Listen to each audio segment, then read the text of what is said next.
Hey guys, how's it going? And welcome to how to recharge your old cordless tool batteries when your charger gives up.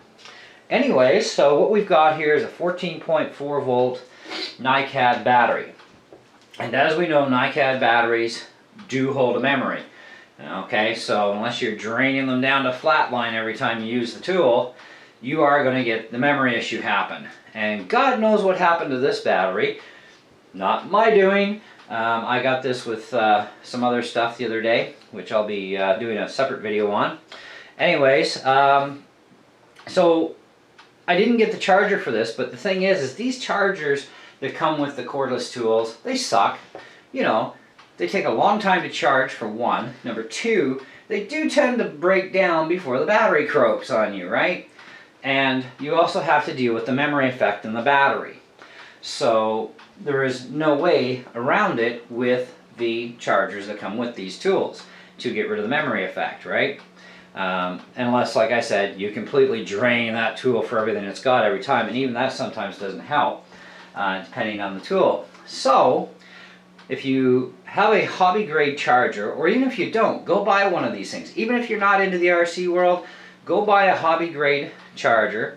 And one of the adapters that you want to make sure you get has the plug cable with the Tamiya connector and these two little alligator clips. And you just simply tape one on the positive, one on the negative. You go to the NiCad portion, which, because this is a NiCad battery, chemistry is different between a NiCad and a NIM. So if it's a NiCad, you go to NiCad, okay? So you start the drain cycle, completely drain the battery down, charge it back up, drain it down, charge it back up, and do that for about 3 or 4 cycles. And that should replenish the battery. As long as there's no problem with any of the cells in your battery, then you'll not only get rid of the memory problem and get to start out fresh again, but then you've also reconditioned your battery so that you get full runtime out of it again in your tool. So that will work out to be much more beneficial, because to buy a replacement charger for these tools, depending on the brand, some of them you can't even get a new charger, and those that you can get one for, it costs you a lot of money.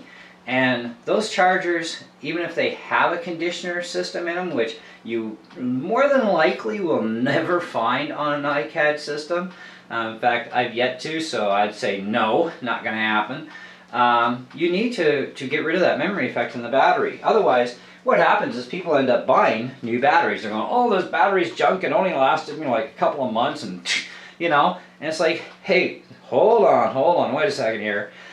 There's a way to fix this, maybe, okay? So, as long as the cells are good in the battery, this will recondition your battery and restore that full runtime. The problem is so many people on the planet, too many to list, right? Probably billions, have no idea about this sort of thing when it comes to memory buildup and you know, proper care and use for the batteries in their tools.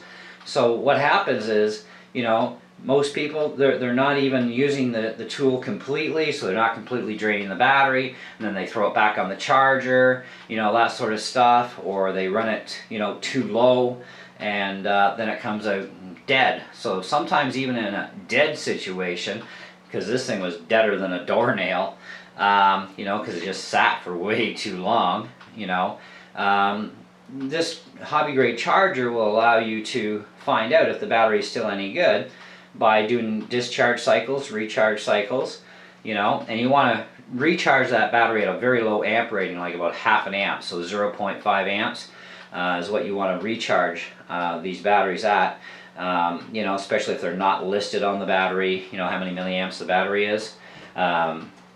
Anyways, the advantage here is you will get rid of that memory effect. You can restore batteries that have sat on the shelf way too long without being charged or recharged, you know, that sort of thing. So hobby grade charger works perfect, and these things are very inexpensive.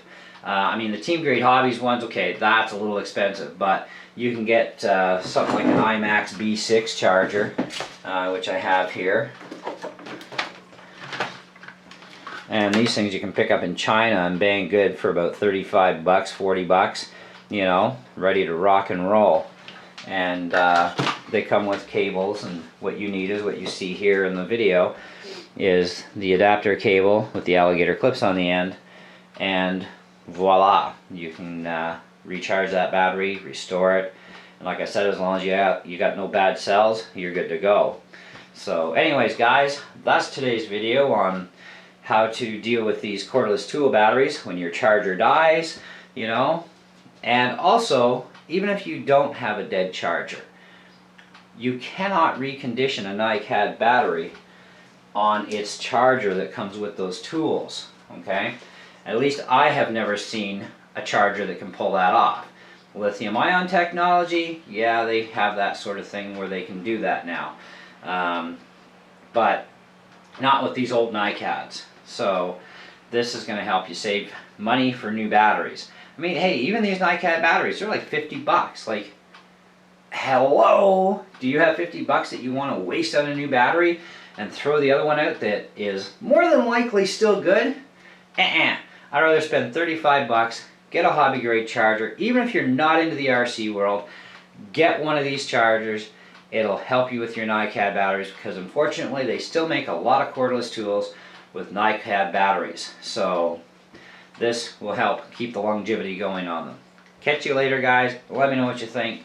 Catch you in the next video.